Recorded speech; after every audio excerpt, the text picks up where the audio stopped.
You're listening to Up an Octave, a podcast by Sonivia, the podcasting agency that believes that women and non-binary people deserve to take up space in the podcasting industry because our thoughts, voices, and stories matter.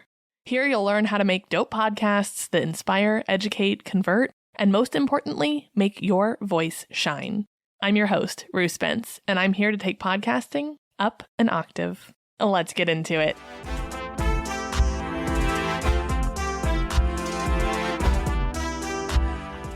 Welcome back to Up an Octave. Today, we are talking about a podcaster's best friend. And no, I don't mean brown sugar iced lattes.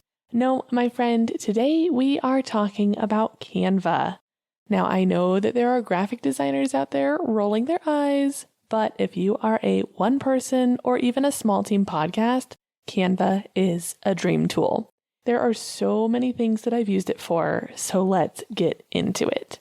Now, the free version of Canva absolutely gets the job done, but I have found that the paid version is entirely worth it for how often I use it for myself, but also for my clients. Now, I don't have an affiliate code or a discount or anything to share, but I do think that they have a pretty generous trial period that might get you where you need to go, even if you're not looking to make the investment. So you might give it a shot, use it for a couple months, and then, scale back down to the free version. So if you're being strategic and you only want to pay for a month or two, the first thing that you would start with would be your show artwork. And this is probably the biggest one and also like the first thing that comes to mind with how you would use Canva for your podcast.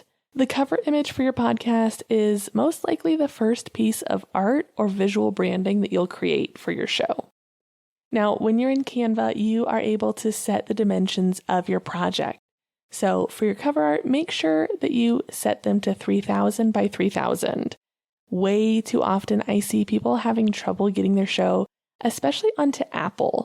And the issue is the cover art dimensions like 9 times out of 10. I went a little bit more into cover art and all that in the episode Branding for Your Podcast that I put out last month. But this is somewhere that I think you kind of run the risk of going overboard. Because Canva is fun and it's like really easy to lose time and turn almost into like a graphic design is my passion kind of girly. So make sure that the art that you're making still looks good and is legible as a teeny tiny thumbnail. Because remember, that is how people are most likely going to be seeing it. It's going to be on their phone and it's going to be teeny tiny. This is also where you're going to start setting the brand identity for your show. So pay attention to the fonts and the colors that you're using. Make sure that you are using them intentionally. Make sure that you aren't just like, oh yeah, that looks good. Like make sure that it's something that you're proud to stand behind and that you want to be representing you. I'm pretty sure that you can only create a brand hub with a paid account. So if you're not using the paid version, just make sure that you're making note of the fonts and the hex codes for the colors that you're using so that you can repeat them when you're making social media assets and anything else that has to do with the visual branding of your podcast. So the brand hub is just a place where you can set the fonts and the colors that you're using. If you're working a lot with a particular brand, and especially if you are in a position like a social media manager or something where you're working with a lot of brands, that is so helpful. That alone, I feel like the paid version is worth it just because I can click through and just be like, cool, I'm working with this brand. Boom. I have the fonts, I have the colors right at my disposal. But yeah, if you just want to make a, note on your notes app or Google Keep or whatever you use, just make sure that you know what those exact colors and fonts are so that you can find them when it comes time to make, your Instagram reel covers or carousels or whatever that's looking like for you. Honestly, before you even sit down to Canva, I would spend some time just creating a mood board. Jot down keywords, whatever your creative process looks like. Take some time to really settle into the vibe of your podcast. Do you want it to be serious and brooding or quirky and whimsical or authoritative? What do those words that come to mind that are identifiers for your show, what do those look like? Think about the vibe that you're curating, the information that you're sharing, the purpose of your show, the model that it follows, all that good stuff. And then think about what that's going to look like on a podcast cover. Then I think the next thing that's kind of obvious to use Canva for is your social media assets. And this is why it's so important to spend that time cultivating your brand before you even create your cover art, because your social media posts are going to be an extension of that vibe. You're going to be using the same fonts, the same colors, all that stuff is going to be echoed throughout all of your branding across different channels and platforms. I use Canva, I just mentioned it, to create the covers for all of my reels on Instagram. And if you've been with me for a while, you know that Instagram is my happy place on social media. So even if you're just using content from your camera, on your reels, you can customize the cover so that your feed feels more curated. So for example, I have a template for my reel covers that I use every single time. And I just change out the image and what the text says to match the content. And I do that in Canva, and it's super easy. Sometimes I even do it on my phone. And I'm not a big app person. I would rather I don't like typing on my phone. I don't like doing stuff on my phone. My phone is just not my sweet spot. I think I'm just slightly too old to really vibe with doing stuff on my phone. If I can get my hands on a keyboard, that's my vibe every time.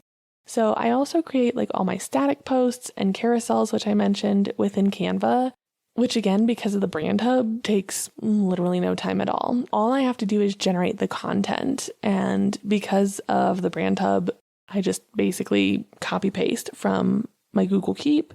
And I'm like, cool, this is what this slide says. Boom. This is what this slide says. Boom. It's almost done for you. It's so easy. Canva has so many templates available that you can do just the search feature for whatever type of post, if it's an infographic, if it's a podcast promotional post, anything like that, just search in their search bar and you can find templates for almost anything that you need. But the caveat with that is to make sure that you're customizing them. A, to make sure that they fit your brand identity, but also B, because I cannot tell you how often I see the exact same Canva Instagram post templates for new episode floating around on the internet. Find a way to make yourself stand out, because I am so tired of seeing the same post over and over and over and over again. Yes, it's convenient. Yes, it's right there. But take a few minutes and just zhuzh it up a little bit. Make it feel like you. Incorporate some of your brand vibe. And I promise you, your podcast will thank you. And so, on, the topic of zhuzhing, that's somewhere else that I am willing to pay for the premium version, because then you're going to have access to the full library of stock video and images. And to me, that's super worth it, because I just found, because I started off as a free Canva user years ago, and I just honestly found that the free library didn't meet all of my needs. And with the amount of content that I'm creating, not just for myself, but for my clients, having the versatility and the diversity was incredibly important to me. That, again, it's super worth paying for because of the amount of photos and videos that are available within the paid library.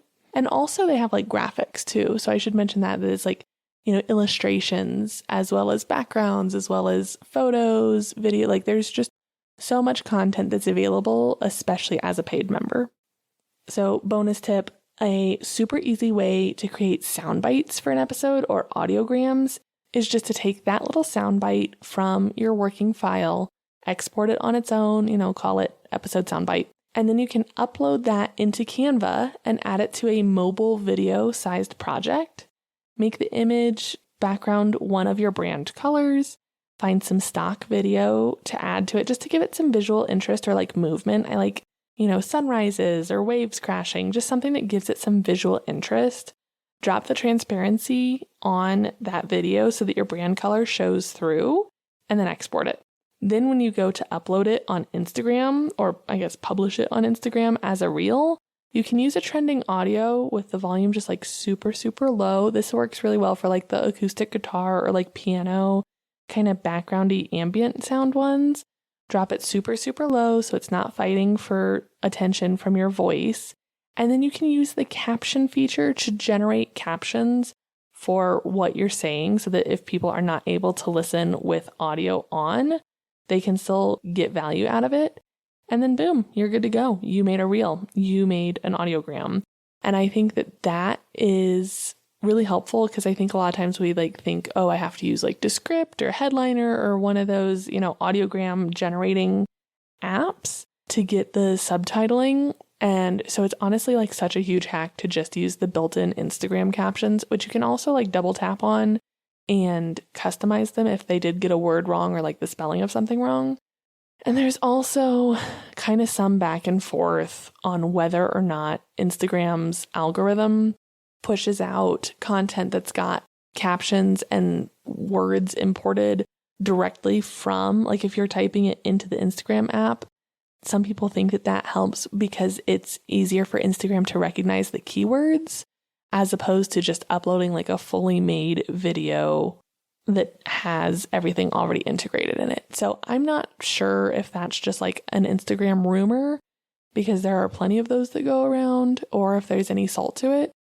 But either way, you can't go wrong, especially because it's so easy. Next up is advertising materials. And this is another place podcasters don't spend enough time on that they can also be using Canva for.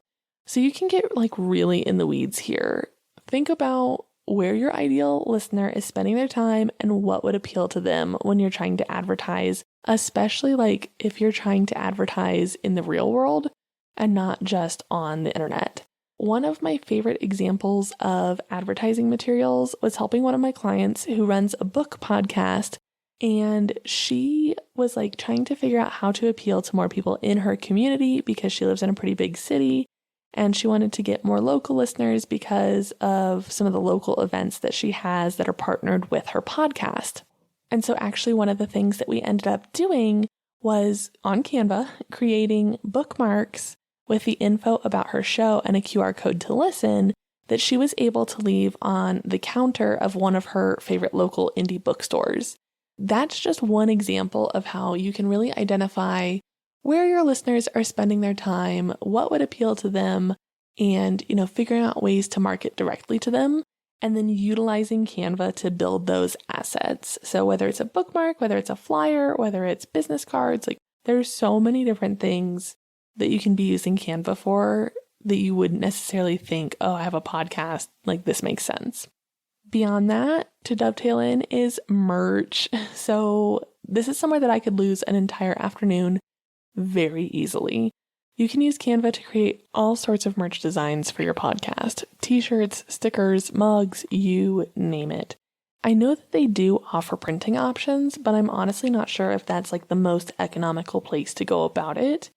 My Sonivia hat that you've probably seen me wearing in my reels, or if you've run into me in the wild, is a design from Canva, but I printed it through Vistaprint. The same is also true for my business cards. I'm a big Vistaprint fan, and I always have been. So I'll typically design in Canva and then upload it over into Vistaprint to print. So as we kind of start to wrap up on Canva uses, another big one is newsletter design. If a newsletter is a part of your podcast marketing or just your business in general, you can design elements of that newsletter that goes out using Canva. They have great templates, and honestly, YouTube is such a helpful resource for trying to figure out how to do different things on Canva. And the same is actually true for your website. So a lot of sonivia.com is Canva generated content. I would, work on things over in Canva and then port them over into Wix, where my website is hosted. You'll see it on my main page, on the blog, basically everywhere. There's a little sprinkle of Canva magic on my site. And then the last one that I want to talk about is freebies. So if it makes sense for you to offer freebies to your audience, Canva is a fantastic tool for making those. All of my freebies are Canva created and then just saved as PDFs and then shared with you. So you can see for yourself by grabbing my guest pitch download from last week's episode, which I've gone ahead and put in the show notes, A, because I think it's super powerful stuff, but B, so you can kind of get an idea of how you can use Canva for your own freebies as well. So make sure you go and check that out. But in general, I just think that Canva is such a workhorse and that it's really easy to overlook when you're starting a podcast or, you're really not sure what actually creating the visual assets for your show are.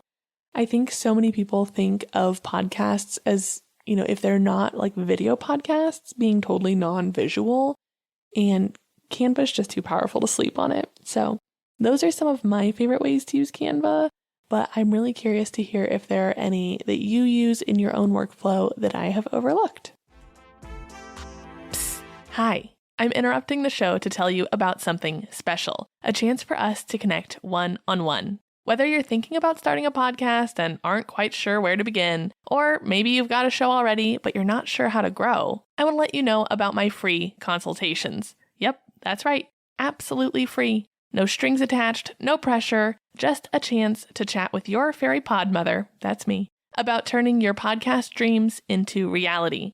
You'll walk away from our conversation with actionable steps to take, whether or not we end up working together. Think of it as a gift to you and your show as a thank you for listening to the podcast. If listening to me here isn't enough and you're ready to take the next step, let's chat. Find the link to book in the show notes. Now back to the good stuff. All right, so today's question comes from Laura from the Canadianish Comedians podcast, which is just so lovely. I did improv in college, so comedy is super close to my heart, and women doing comedy is also super close to my heart. So she asked this in my Facebook group, Podcasting Up an Octave, which if you're not in it, you should definitely follow the link in the show notes. But I loved it so much that I wanted to share it here. So Laura was asking for my thoughts on PodSqueeze. And if you're not familiar with PodSqueeze, it is an AI software for podcasters. They can help with like creating landing pages, social media posts, transcripts, show notes, blog posts, newsletters, sound bites, and more. PodSqueeze is a very busy platform. And I wanted to try it out for myself because I don't like to give feedback on things that I haven't personally used. So after she asked that question, I pretty much immediately signed up for the free version. Now with the free version, you only get 50 minutes, 50, of content per month. And that's not enough for each of my episodes per month, as, typically my episodes are like 20, 30 minutes. So that wouldn't necessarily work for me. And then to get 160 minutes worth of content each month, it's $15 a month when billed monthly. And it's obviously cheaper if you do it annually. The free and $15 a month plans both come with watermarked assets. At $39 a month when billed monthly, you get 320 minutes a month of content, and that's when the watermarks come off of your assets. So I gotta say, I am pretty morally opposed to paying for a service and having a watermark on it when that is what you're paying for. When I just snag a visual soundbite from Buzzsprout, it's got the Buzzsprout watermark on it, and I don't mind that because I'm paying for Buzzsprout to host my podcast, not make soundbites. It's like a bonus that they offer that at all. But if I'm paying for a service, I want that service to work for me, not then also be free advertising. So that's where I get a little skeeved out where I'm like, why am I paying you if I'm also then free promo for you? But we'll see. I will also say that I had to do some babysitting on the show notes that it generated. It got my name wrong, it got my company wrong, and it just missed the mark a few different places, especially with my email and the websites that I was mentioning. But I was able to teach it to do better in the future. There is a place where it's correct, typically misspelled words, but it only gives you one word on the free version. And then if you try and do any others, it's upgrade. What I really loved though was the automatically generated timestamps. Using timestamps can be super helpful for your SEO because it teaches Google how to make sense of what your content is. I also think that the keywords that it offers and generates for you are especially helpful if you struggle with figuring those out when you're trying to market your show. And the quotes that it polls are also really helpful, and it actually used one that I had already shared on social, so it was cool to see that I was kind of vibing with it, I guess, that I was on the same wavelength. So I do feel like it pulled really impactful quotes. I also definitely loved the newsletter and blog post offerings. Again, I would never advise using them as is, but for idea generation and helping you get sort of the skeleton or the framework of your content, I think that it's pretty powerful stuff. On the downside, I wasn't super happy with the quote images. They only have the one sans serif font that's like kind of basic, and it's just not super customizable. So what I would do to integrate it into my workflow would be using those quotes that it generates and then popping them into the template that I have for my quotes on Canva so that it just feels more synergistic with my brand and a little bit less like a PodSqueeze ad. Overall, I do see the power of PodSqueeze, and I like that it's so tailored to podcasters. I think especially if you are not super comfortable, especially with AI tech, that it can be helpful as like a foot in the door if you're just starting to dip a toe into that kind of workflow. I think that the transcription and timestamps give it a leg up over Descript, which I'm not a huge fan of, and I use it angrily. But I like the ability to make caption sound bites with Descript. So you just kind of have to decide what feature is the most valuable to you for what you're needing for your own show. I'll also add that pretty much everything that PodSqueeze does can be done with ChatGPT. I think if you're going to invest in an AI, that ChatGPT is a great solution because it can be used for more than just podcasting. So that's somewhere else that you might consider putting your efforts and resources. I will say that I am a paid ChatGPT subscriber and that I've created a GPT that like writes content in my voice that I still have to babysit a little bit, but it gets a lot closer than unlock and unleash and dive in, which is so AI. Shout out to Authentic AI for Entrepreneurs, Kinsey, who is just the queen of AI. I can't wait to bring her on to the show at some point. So anyways, I can see myself staying with the free PodSqueeze account and then sharing what it generates into my customized GPT to refine it. And then after that, kind of finalizing it with my human touch. As I mentioned, my episodes are typically about 30 minutes long, so it's a max and a stretch to get 2 episodes a month for me out of PodSqueeze. But I do think that it will help teach me kind of how to craft those assets by getting familiar with the framework that it uses. I have so much resistance to blogs. Like, it is something that I have always struggled with. I would so much rather just do a podcast, but I enjoy consuming blogs and I know that there's so much value in them, but it is just, I hate sitting down to write them. So I feel like if I can get the support from PodSqueeze, that will be really helpful for me. And honestly, something else that you could do is take the newsletter or the blog or whatever that it makes and then use that to teach ChatGPT to create one in the same style for a different episode that's not covered within your like 50-minute time allotment or whatever that PodSqueeze is offering you with the plan that you're at. As long as you see AI as a tool among many other tools in your toolbox and not a solution, I absolutely think that it has a place in your podcast workflow. I've had people ask me if I'm like scared of AI, if I think AI is going to take my job, which I think is a huge and valid conversation that we're having in a lot of industries. But the thing that I say is that like, I'm not afraid of losing jobs to Descript, but I have taken jobs from Descript. I have had people say, I thought I could edit my own podcast with Descript and I'm pulling out my hair and can you do it for me? So I think that AI tools for podcasting are such a great way to start, but I think that they can almost hold up a magnifying glass to the places where it is so helpful to have support if that's within reach for you. If you are super curious about trying PodSqueeze for yourself and you want to give the paid version a shot, I've got a link in the show notes, and if you use the code 10off3month, you'll save a little bit of cash. So give it a shot. Let me know what you think. Laura, thank you so much for your question. And if you have a question, you can share it in the Podcasting Up an Octave Facebook group like Laura did. You can shoot me a DM on Instagram, or you can email me at rue.sonivia@gmail.com. Don't forget to snag your free session with me at the link in the show notes. And I will be back next week to talk about whatever the people in my story on Instagram right now are picking. So I kind of left it up to my audience, and I can't wait to also find out what I'll be talking about next week. So stay tuned for that. That reminds me, make sure that you have subscribed or followed the podcast on whatever podcatcher you're listening to this show on. Before you go, if you could please take a moment to leave me a 5-star rating or a review, because just like your show, mine needs those to grow.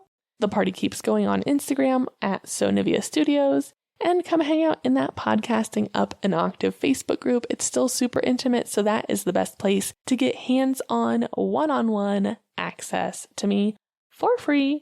So come party with us over there, and thank you so much for helping me take podcasting up an octave.